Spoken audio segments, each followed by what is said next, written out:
organizu kur farë vrasje, nuk kam marrë pjesë në vrasje, e kam parë vrasje. Ditën e vrasjes së Liridonës, me të iku edhe gjysma e shpirtit dhe jetës sonë. Na ka mbetur edhe një gjysmë jetë, të cilën e keni në duar ju të vendosni, sa duhet të jetojmë me frikë apo duhet të ndihem të sigurt në vendin tonë. Pres nga ju që vërtet të ketë drejtësi për Liridonën. Liridona meriton drejtësi të plotë.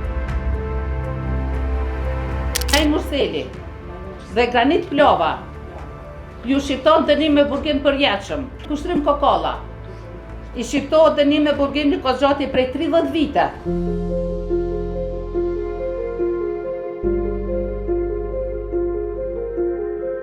Ja si u bendën gjyqtarët se Naim Murseli organizoi planin e vrasjes dhe ndihmoi në ekzekutimin e Liridona Ademajt në prani të fëmijëve të tyre. Trupi gjykuesi besoi plotësisht deklaratës së Leonard Ademajt, vëllarit të së ndjerës. Për gjyqtarët, dëshmia e tij ishte e sinqertë dhe bindse. Ademaj tregoi se çfarë i kishin rrëfyer fëmijët e Liridonës për natën kritike. Pikërisht këto rrëfime, sipas gjyqtarëve, forcuan bindjen se Naim Murseli dhe fëmijët ndodheshin brenda veturës në momentin kur Liridona u vra, e ndërsa Granit Plava u kishte dalë atyre përpara i maskuar duke u shtirur si grabetës. Por që të nesër me në mëngjes, ju kemi thënë fëmijëve se a mund të na thoni çfarë ka ndodhur. Ata ishin të shokuar nga ajo që kishin parë dhe na thanë se hajni ka kërku parë. Fëmijët pastaj, pas vërrimit, kanë qëndruar në shtëpinë e Naim Murselit dhe prej aty shteti suedez i ka marrë me vete dhe nuk i kam takuar për 4 muaj. Kur kam shku në Suedi, kam kërkuar takim me fëmijët, takimi me ta ishte shumë prekës. Pasi që fëmijët në prezencë të psikologëve më treguan që kanë qenë në veturë kur u vra Liridona. Fjalët e diarit janë këtu. Hajni e ka fut dorën dhe ja ka bo mamit bam. Po ashtu, tregojnë qartë se si Naim Murseli e mbajti për dorë në momentin e fundit të vrasjes. Nga momenti që fëmijët kanë shku në Suedi, ata asnjëherë nuk kanë kërkuar as takim me babin dhe të gjitha thirrjet të cilat ja u ka mundësu qendra për punë sociale me babajnë e tyre, asnjëherë fëmijët nuk kanë pranuar. Fëmijët, fotot të cilat i dërgojnë familjarët, ku janë së bashku Naimi me Liridonën, ata e shkëpusin me gërshër Naimin nga fotoja. Sipas gjyqtarëve, përshkrimet dhe deklarimet e fëmijëve, atëherë vetëm 6 dhe 4 vjeç, tregojnë qartë se për ta babai i tyre nuk e kishte mbrojtur nënën gjatë ngjarjes kritike, përkundrazi, ai ishte burim rreziku, kishte marrë pjesë në ngjarje dhe në sytë e tyre kishte humbur rolin e figurës mbrojtëse. Këto deklarime të fëmijëve të interpretuar nga daja e tyre u mbështeten edhe nga dëshmia e personit të parë me cilën Naim Murseli komunikoi pas vrasjes. Në këtë rast bëhet fjalë për pronarin e marketit, ku ai shkoi së bashku me fëmijët menjëherë pasi krimi u krye. A ju kujtohet për ndonjë moment që fëmija e kanë përmend nonën e tyre që është vrarë apo gjak apo diçka tillë? Jo, nuk është. Më duket ashtu njëri ka diçka bëjke aq bam, ka po suç. Për anëtarët e trupit gjykues, ky fakt e përforcon bindjen se edhe fëmijët ishin të vetëdijshëm për atë që kishte ndodhur dhe se ishin të pranishëm në momentin kur u qellua me armë Liridona. Se fëmijët e dëgjuan të shtënën, kur plumbi u shkrep mbi veshjen e djathtë të nënës së tyre nga një distancë prej vetëm 2 deri në 5 cm, u mbështet edhe nga pamjet e kamerave të sigurisë. Në video dëgjohen fëmijët duke bërtitur menjëherë pasi plumbi i mori jetën nënës së tyre.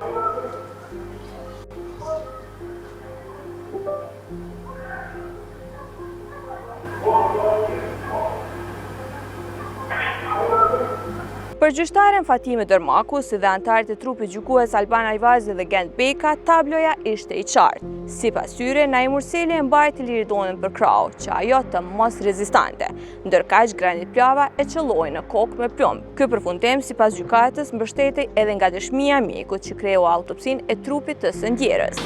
Pas raportit mjekësor, si edhe fotodokumentacionit, shifet se e ndjera Liridona plumbin e ka pjesën e djathtë kokës. Ndërsa në anën e majt, të dorës së majt i ka disa shenja.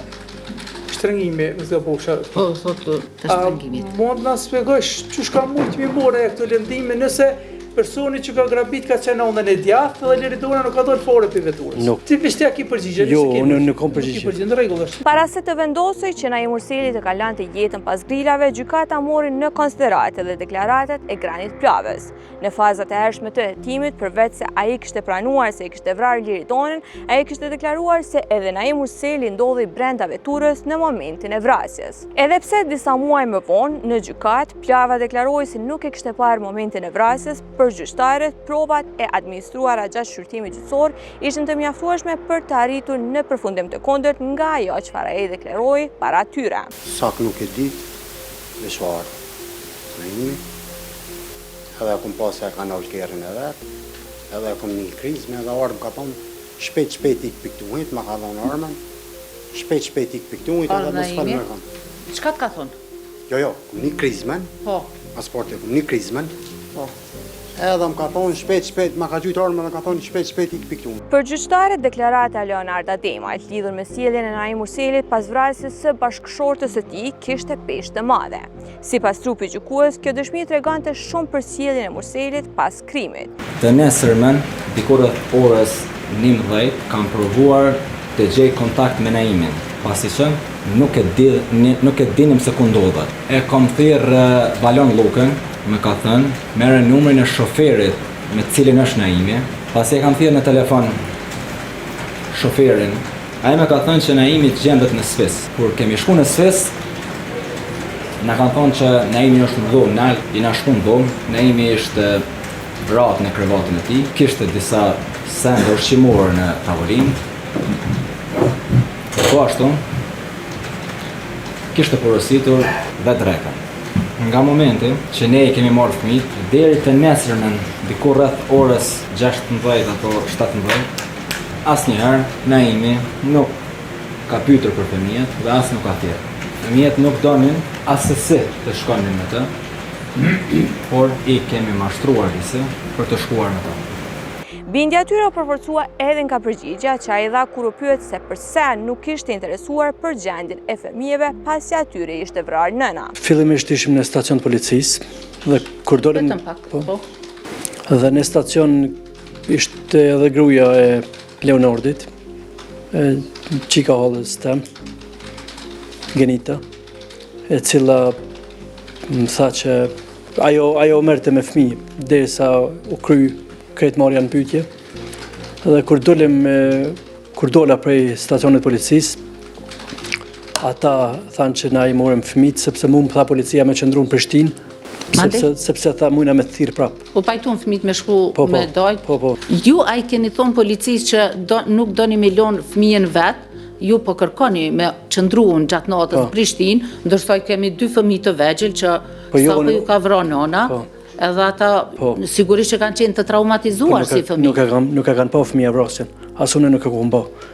Por unë nuk e kom di që dojt i morin fëmijët, nuk kom menduar që i marrë me vete fëmijët. Në Prishtinë, do më thomë që qëndrojmë Unë nuk e kom ditur që kur dolem jashtë, dojt e tyre i marrin fëmijët. i lypen fëmijët. Fakti që fëmijët nuk ishin dashur të shkanin me babain e tyre, edhe pse ishin në gjendje të rëndë emocionale, pra ishin të tronditur, si dhe mungesa e interesimit të tij për ta. Për gjyqtarët përbënin prova të forta se Urseli pas vrasjes së bashkëshortës së tij, jo vetëm që ishte i çliruar, por njëkohësisht ishte edhe në një gjendje frike se mos po zbuloj si bashkautor në vrasjen e saj. Po ashtu anëtarët e trupit gjykues e konsideruan të pamërshirshëm, pa empati dhe pa konsiderat veprimin e Urselit ndaj familjes së Liridonës. Sipas gjykatës, ai kishte vazhduar të aktrante duke pretenduar se nuk ishte mundur ta shihte trupin e bashkëshortës në Mark, ndërkohë që ai ishte ideator dhe bashk ekzekutori i vrasjes së saj. I kam thonë, Naim, a mundë me shku në morg për me pa Liridonën? Më ka thonë jo, nuk në lejohe. Pas dikon 10 minuta, e kam thirrë vetë personalisht spitalin, dhe i kam thonë që jam vllau i Liridona Ademit, dhe nëse janë kryt të gjitha procedurat, a mundemi me ardhë me pa trupin. Me kanë thonë që po, mund të vish. Kemi shku në morg, me ne erdhi edhe Naimi, edhe shoferi ti. Kur shkuam në morg, mjeku aty, na tha që nëse keni ndonjë problem, mundeni mos me ardhë. Aty Naimi e shfaq që ta kam problem në zemër dhe nuk di sa munda me pa. Djali i Axhës insistoi që me ardhë Naimi me pa. ka ardhur deri te dera dhe vetëm prej dera ka shikuar, nuk ka hyrë brenda. Kur kam shku në morg për me marrë dokumentacionin e vdekjes të motrës, aty një punonjëse më tha që në mëngjes Naimi së bashku me kushtrimin kanë shku në morg dhe kanë insistuar që me pa trupin e Liridonës. Gjykata analizoi dhe sjelljen e Naim Murseli dhe Kushtrim Kokallës pas vrasjes. Sipas trupit gjykues, të dy ruajtën një qetësi të pazakant. Vëmendje të veçantë mori dhe mënyra se si Murseli u paraqit para mediave në ceremoninë e varrimit. Gjyqtarit e vlerësuan këto sjellje edhe nga këndvështrimi i kriminologjisë forenzike dhe psikologjisë. Sipas tyre, ato përfaqësonin përpjekje për të fshehur ose maskuar të vërtetën, si dhe për të kontrolluar sjelljet dhe reagimet me qëllim që të mos zbuloheshin elementet që do ta implikanin atë në krem. Duke u mbështetur në dëshminë e Leonarda Demajt edhe në provat e tjera materiale që u administruan gjatë procesit gjyqësor, trupi gjykues u bën se Naim Murseli e kishte prerë në besë Liridonën duke shfrytzuar pikërisht besimin që ajo kishte tek ai. Edhe tre gjyqtarët nuk i besuan deklarimeve të Naim Murselit lidhur me mënyrën se si ishte kryer vrasja dhe nga cila anë ishte afruar autori, në këtë rast Granit Plova. Në arsyetim thuhet se nga dëshmia e këtij dëshmitari vërtetohet se i akuzuari Naim Murseli nuk ka qenë konsistent në deklarimet e tij. Fillimisht kishte thënë se personi maskuar u kishte dalë nga ana djathtë, ndërkaq më pas kishte deklaruar se nuk ishte i sigurt nëse kishte ardhur nga ana djathtë apo nga ana majt.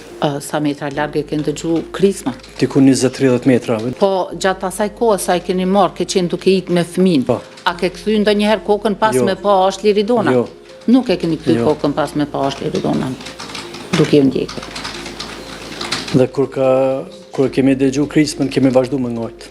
Edhe kur e keni Po, vazhduar. sepse unë mendova... Nuk e ke kthy kokën Jo. fare. Në arsyetimin e gjykimit, shprehimisht thuhet, si një burr mund të lënë nënën e fëmijëve të tij në errësirë vetëm në rrugë dhe të largohet, duke e lënë përballë një rreziku të përhershëm për jetën. Logjika e shëndoshë një burri, siç është në zakonet e popullit shqiptar, por edhe në traditat e kombeve të tjera, nuk është në harmoni me moralin, humanitetin dhe rolin mbrojtës që pritet të ketë ndaj gruas në situata të tilla. Murseli kishte deklaruar se nuk kishte pasur borxhe, por nuk arriti t'i binte gjyqtarët. Nga raportet financiare rezultoi se ai kishte më shumë se 219.000 euro borxhe ndaj bankave, si dhe mbi 150.000 euro të tjera të huazuara nga Bexhet Pacolli dhe kompania e tij. Nuk qëndrojnë ato borxhe, sepse borxhen askush nuk ka fal.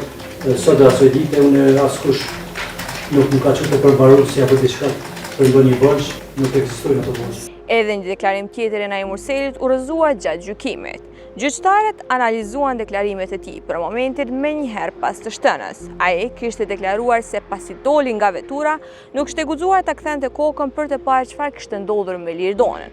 Por më vonë kishte thënë se pas disa sekondash i kishte kthyer kokën dhe kishte parë se ajo nuk ndodhi askund. Pikërisht për këtë kundërthënie, gjyqtari Ajvazi e pyeti drejt për drejt atë. Tin gjyqjen e kryetarës trupit gjykues deklaroi që kur i dol për veturës, Po, nuk keni kthy fare kokën mbrapa me këshir për Liridonën. jo.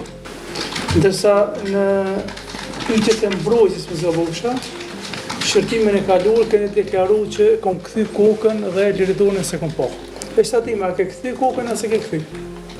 Nuk më kujtohet sakt. Për gjyqtarët, këto deklarime kontradiktori ishin përpjekje për të shmangur vetë inkriminimin. Megjithatë, sipas tyre, pikërisht këto kundërthënie ndihmuan në zbardhjen e së vërtetës, pasi u përputhen me dëshmitë e dëshmitarëve dhe provat materiale që u administruan. Gjykata ngriti edhe një pyetje logjike, se si është e mundur që një njeri të mos e kthej kokën për të parë bashkëshortën e tij në një moment kur jeta e saj ishte në rrezik. Një tjetër detaj që të rrogjë vëmendjen e trupit gjykues kishte të bënte me sjelljen e Murselit menjëherë pasi sipas tij personi maskuar ishte larguar me shpejtësi nga vendi i ngjarjes. Edhe në këtë rast gjykata shtroi pyetjen nëse rreziku kishte kaluar, pse ai nuk kishte kthyer menjëherë te Liridona për të parë çfarë kishte ndodhur me të. Murseli u përgjigj se kishte dashur të kthehej, por fëmijët nuk ja kishin lëshuar dorën nga frika. Sipas tij, për këtë arsye kishte shkuar të kërkonte ndihmë në 3 shtëpi që ishin pranë vendit të ngjarjes.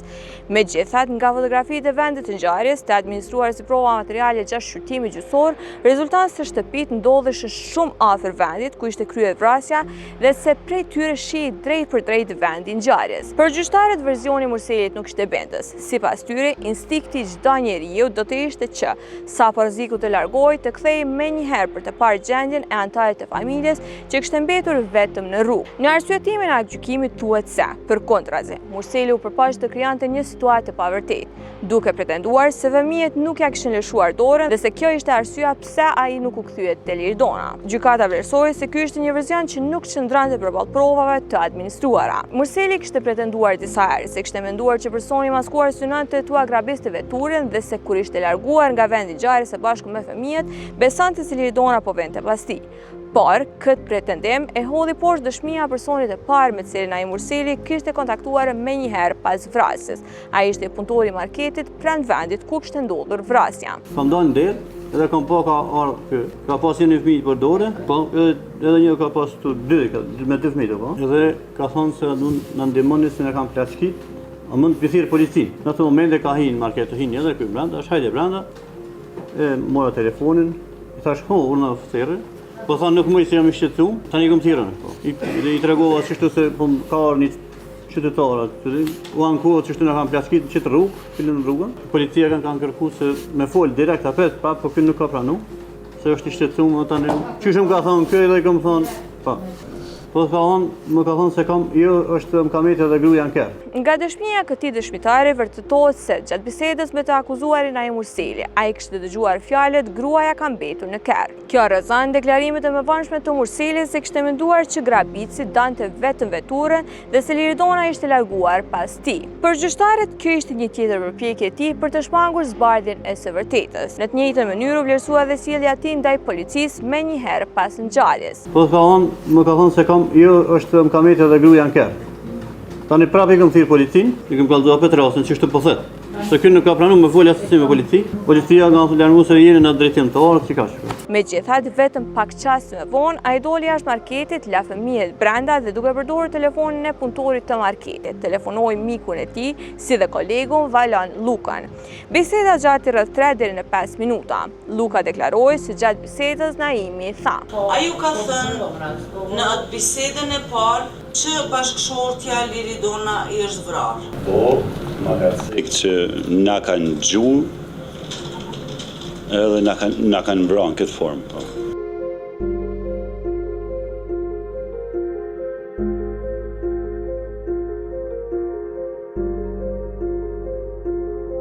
Sipas gjyqtarëve, pikërisht për shkak të borxheve dhe marrëdhënieve të këqija me bashkëshortën, Naimi nisi të zbatante planin që do të përfundonte me vrasjen e nënës së fëmijëve të tij. Me 25 qershor 2022, ai e mori Liridonën me vete dhe pagoi policën e sigurimit jetësor në emër të saj, në vlerë prej 3 milion kronar suedeze, që në atë kohë llogariteshin rreth 260.000 deri në 270.000 euro.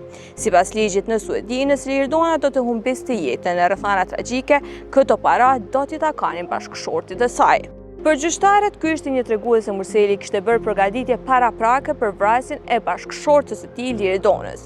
Lidhur me këtë, vëllai i tjerës, Leonard Ademaj, deklaroi: E dini mirë, kur i ki thonë babit në shtëpi, Hajdar ja kumarruni sigurim Liridonës që nesër me e gjetë diçka, përfitojmë shumë. Janë të sigurun fëmija. Në fazat e para të hetimit, ishte deklaruar si fillimisht ishte planifikuar që Liridona të vritej me armë të tipit Kalashnikov. 2 ditë para ditës kritike, ai kishte pyetur babain e tij nëse e dinte se ku ndodhej kallashi, por ai kishte përgjigjur se nuk e dinte. Nga provat e administruara në shqyrtim gjyqësor është vërtetuar se arma me cilën është kryer vrasja Liridona Ademajt ditën kritike ishte blerë nga Naimi Murseli. Së bashku me të ishin edhe 20 fishek të kalibrit përkatës. Ju me të akuzuarin Granit Plova e keni bler armën dhe çmimin e keni paguar, asaj revolje e keni paguar ju. A është kjo vërtet? Sipas gjetjeve, Plava kishte përdorur këtë armë për ekzekutimin e të ndjerës, duke qelluar atë me plumb në pjesën mbi veshën e djathtë, plaga e cila i kishte shkaktuar asaj vdekje. A dini që me atë revolje është vrarë bashkëshortja juaj? E njëjta armë është gjetur dhe sekuestruar në shtëpinë e tij, pranë shtëpinë e të akuzuarit Granit Plava. Arma ishte mbështjellë me qese najloni dhe së bashku në të ishin gjetur edhe 19 fishek dhe një tjetër tashmë ishte përdorur për ta vrarë Liridonën. Këto prova materiale, sipas vlerësimit të gjykatës, lidhen drejt për drejt me veprimet e të akuzuarve dhe vërtetojnë se arma e blerë nga Naim Urseli ishte siguruar paraprakisht për realizimin e planit kriminal, ndërsa më pas ishte përdorur nga Granit Plava në ekzekutimin e Liridona Ademajt. Bindjen e gjyqtarëve se Naim Urseli po gënjente dhe po përpiqej të shpangë përgjegjësisë penale përfaqësuan në 3 versione të ndryshme që hedha për arsyen se pse kishte bler armën me të cilën më pas u vra Liridona. Pse ju e pagujtë çmimin e një revole me të cilën e ka marrë Granitin? Po sepse ai tha që e shet dy fish të nesërmen. Cili ka qenë përfitimi juaj nëse Graniti e kish shit 2 fish ato? Hiç asnjë përfitim, vetëm minimum. Po atëherë pse pagut ju për atë revole për Granitin, për të akuzuarin Granit? Sepse ai nuk kishte parë me vetëm, tha.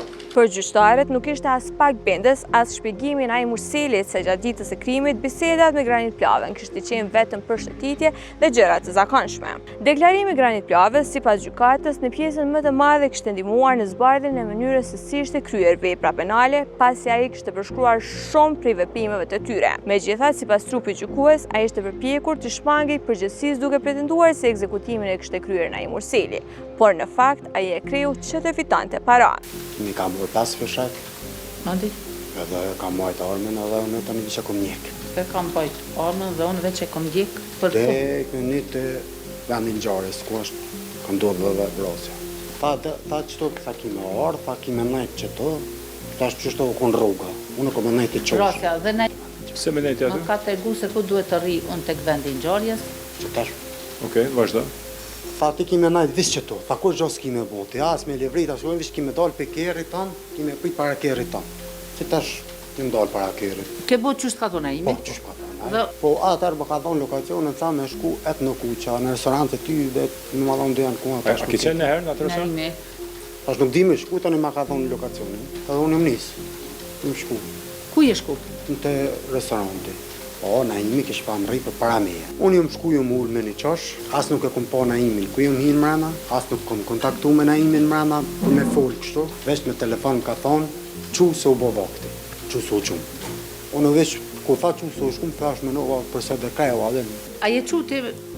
Ja, Naimi u quë, vish ku e më dalu ne, ku më pa kere Naimi, so kere e ti aukon sigur, nuk e di për të. Vesh unë tani u nisa për me shku për Gjakov, për të më drejten, s'ku më bo as 10 minuta në është që, më ka thire herë në telefon. Në WhatsApp, pra. Po, jo kështu me pare herë ka thire. Çka ka thonë? Ku je, që ka shtu. Ku je? Po edhe ka nalë. Edhe kanal. Tani më ka shkru, tani shkru dhe thash, jem të shku për shpet, tha jo, atë më thonë me orë të veni, thash nuk di me orë të veni. Tha unë e për të pres të punë pa, jo, vesh ma ka cu lokacioni mu të veni në gjarjes, edhe herë të jetë rrugës të në Vanova se ish pak unë një aksident, fush Kosovë. Edhe tani unë i vazhdova për mes lokacionit më shku të veni në gjarjes. Sak nuk e dit, vesh varë. Me imi, edhe akum pas e ka nalë kerin e vetë, edhe akum një krizme, edhe armë ka thonë, shpejt ik piktuit, ma ka thonë armën, shpejt ik piktuit, edhe mos falë me kanë. Çka të ka thonë? Jo, një krizmen, Po. pasporti një krizmen, Po. edhe më ka thonë shpejt, ma ka gjujtë armën dhe ka thonë shpejt ik piktuit. Se Granit Plava ishte njohur me përfitim financiar, gjykata kishte mbështetur edhe në deklarimin e vëllait të Kushtrim Kokallës, Kanonit dhe Granit Plavës. Kjo rezultoi se Naim Urseli ishte paraqitur para tyre si person me mundësi të mëdha financiare, duke krijuar imazhin e një njeriu të pasur dhe me ndikim. Po, avokat e kem njohur, si familje në bosë, milioner. Gjithë ta vish shpinë që e kanë katon ma shumë se 300.000 në tonë time. Edhe unë i kom besu paka shumë, jo paka shumë, për krejt i kom besu se kë, si pas foto, se në Mikal Zeki që shukon, jo me Rita Overën, jo me krejt. Në kretë rrethi familjar, do me thonë, qka jena, Naimi unë joftë si njëri që ka bo një jetë lumëtër, një jetë bukur, që si ka mungu kur gjo. Dhe kanë pas lakmi shumë persona, për jetën që e ka bo. Në çfarë kuptimi po mendoni jetë të bukur dhe të lumtur?